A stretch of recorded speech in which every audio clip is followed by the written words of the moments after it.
Hey, so I have no idea who sees these if anybody's interested, but I always struggle with what to say because I feel like my life is so boring. I don't have a life, and I just really struggle with what to say to connect.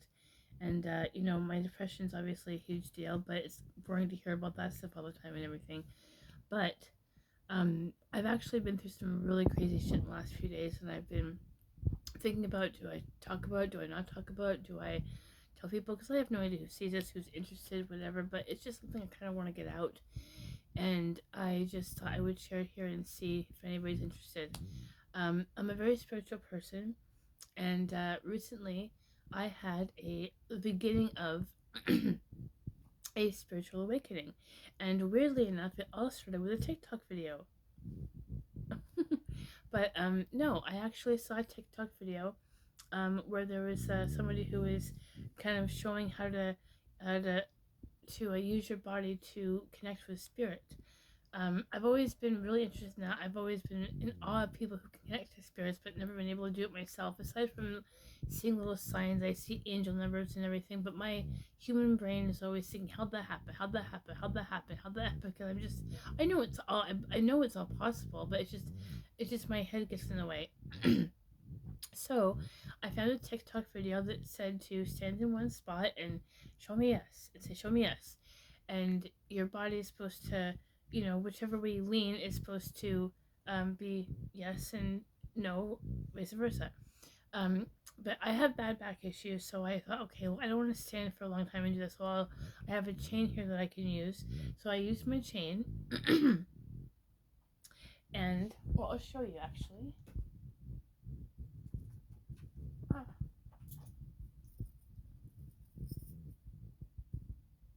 I have a chain. It's from my friends. I brought it from my friend, but show me yes. I'm not moving this at all.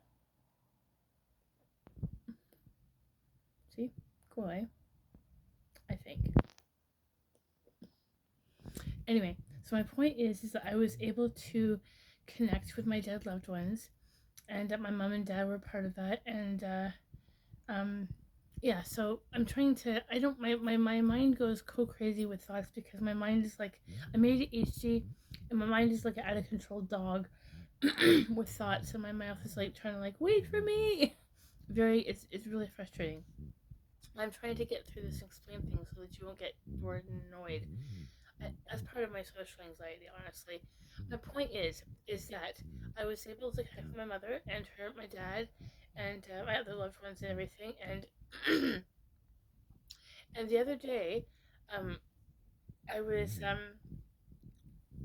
looking at a very looking at a picture of my parents that's very meaningful for me. That was a great picture of them from when I was a kid, and I was looking at it, and I part of my depression, well, a lot of my depression, most of my depression, I'm saying that part of my depression is from memories of my parents I miss very, very much, and their memories are very painful for me. I mean, they're always very painful, but up until a few days ago, I would get so sad and to miss them so much that I would end up feeling like death and crawl in bed for well, and be in bed for like a day or two because I was so miserable. Just I missed him so much. I mean, everybody's parents die. And most people can have a sad moment, see something that makes them sad, have a memory, whatever, have a quick cry for 5-10 minutes, and then move on with life. Me, I start bawling like a fucking baby and end up in bed for 2 days. I mean, it varies, but you get that. I'm sure you get the idea. And that was like, who that? How? Why has this happened? It's been gone. My dad's been gone for 10 years. My mom's been gone since 2009. So it's been a while, and it's like I'm 45 years old and I'm still crying on my mom. I mean, I don't mean to make it sound like I shouldn't be crying on my mom, but just how the how bad it was, how bad it affected me. Having to be in bed for 2 days is was like insane to me. I would take all my power just to get up and take care of my dog, to get up and cook. Just zero, just I just don't care. Just don't fucking care. So I'm saying that my point in all this is that when I connected with my mom, I said, okay, well, this is what happens. Now that I can connect with you, I will maybe what I'll do is when I'm having those moments of sadness, I'll talk to you and tell you I love you and I miss you, and she can help me through it. So we did that. So on this day, when I was looking at this picture of my parents, I got this very sad feeling. I miss them so much and blah blah blah. And I told my mom and we connected and whatever. And she and I had a very tumultuous relationship in my childhood because, well, she was very unemotional, and she didn't say I love you unless I said I love you first. She never hugged me without me asking her first. So she would say I love you, and she would hug me, but she would never offer it herself, you know. So which made me, and everything she was always, just everything was ever good enough for her. I would try and please her, try and please her, try and please her, and nothing was ever good enough. I felt like I didn't feel like I was loved. She was a great mom for the most part. She took great care of me. We did, but she didn't understand how I thought. My brain, she didn't understand how my brain works and everything. Plus, I had my depression, and she had no clue how bad it was or what how bad it affected me. And she just got used to me being sad, and she just thought I was being dramatic, and she never had no clue. She had no fucking clue. Everybody always thought I was being lazy, and I didn't want to do my schoolwork and whatever. It was it was just horrible. It was a really bad time. So I'm saying that she took me down a little bit. She took me down a rabbit hole. I felt like I was, standing on the edge of a of a of a of a like of an amusement park ride, and someone just goes whoosh, whoosh. If that makes any sense. And I went on this huge mind fuck of a roller coaster ride through memories of my childhood things that happened in my childhood that I didn't know about. The thing that happened to me, but just things that happened with her that explained why she was the way she was, and things about her childhood that I was shocked about, that I was things that happened with her parents or her father, and just it was a huge deal that I had no fucking clue about, that not even in the same hemispheres did I even almost understand. Did I even guess any? Could I have guessed what she told me? So that all that was a very painful situation, and the pain of that situation apparently pushed me out. That pain of that situation, um, I had always thought of myself, like I felt before this happened, like I had this, like I in my head was like in this jail in my head, and this huge bodyguard, this motherfucking huge bodyguard, was standing outside the cage, and anytime that happiness or joy or any kind of good feeling would come by, I would say "fuck you," and it would just send them packing, and would never let, very rarely would any good feeling come into my head, come into my heart at all, and if it was very fleeting. So so I'm saying that that this pain that I had felt as a child, I didn't understand what it was. I didn't know. I just felt like shit all the time. That's all I knew, and I didn't realize that it was actually that it had festered and it had grown into what I realized or I discovered was this entity that was living inside of me, and I went through this huge.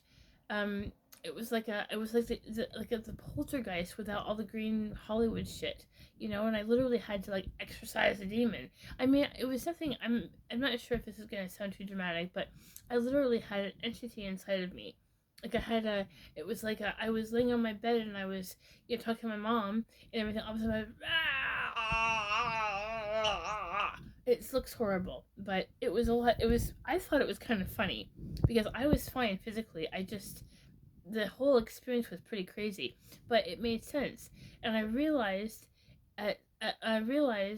that this entity that I've had so much hate and resentment for because it makes me feel like shit, and it takes me down, and it just makes me feel like death all the time, and everything. I was like, oh, I hate this, I hate this, I hate this, and whatever.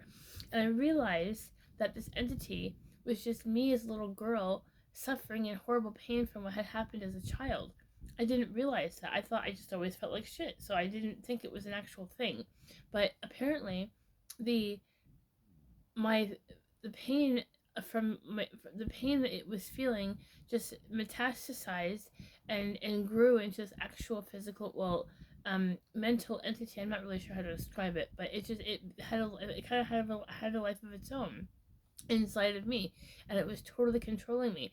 And then in my mind's eye, when I realized what this little thing was this little girl. I saw this little girl who was sitting in this cage where I had been, and she was just she was just this sad soul heart. Her just was broken, completely broken, like she'd been beaten for. She was like a beaten dog, and she had blood running down her tears. It was horrifying. It was my heart broke for her, absolutely broke for her. So I was able to see that this entity. I'm not sure what you'd call it exactly, but this light, whatever you'd call it, was that I had always thought was my depression, and this big bodyguard thing was actually this insanely festered up, powerful um, little girl that was inside of me that was crying and desperate for. I just did not feel loved at all, and she felt horrible and horrible and horrible, horrible, horrible, horrible.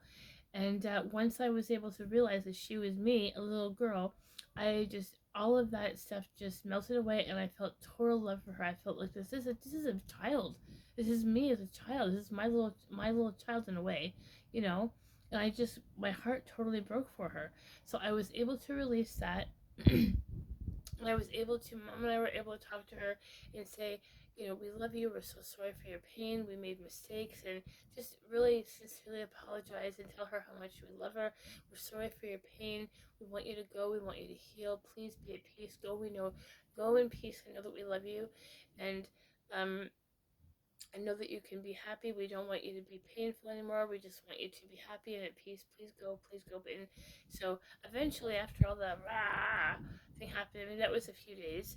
And then eventually, after that, I saw the image in my head of this cage and the girl were disappearing. Like they were like flashing in and out of vision. I don't know how to explain it.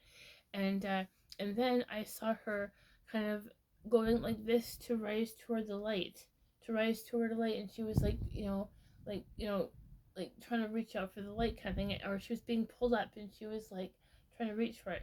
It was actually really sweet. She was all in white, which she had been in black before, with a tear with blood tears, and it was very sad. But then she rose to the light, and she went to what I have been, well, that's a long story in of itself, but what is called the resting place, and it's a place where souls go, and when they pass, to when they're hurt, when they're very hurt, when they're in pain, they go to this resting place.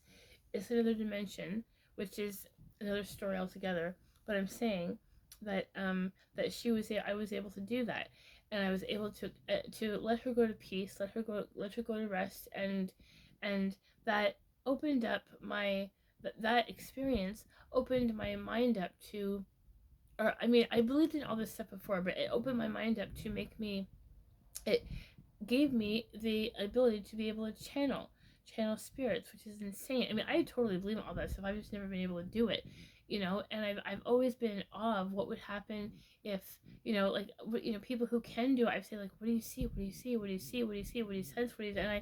And I've just been so like, what? Just I can't do it myself. I couldn't. So I was like, what the? Like I was fascinated by it, and now I have the ability.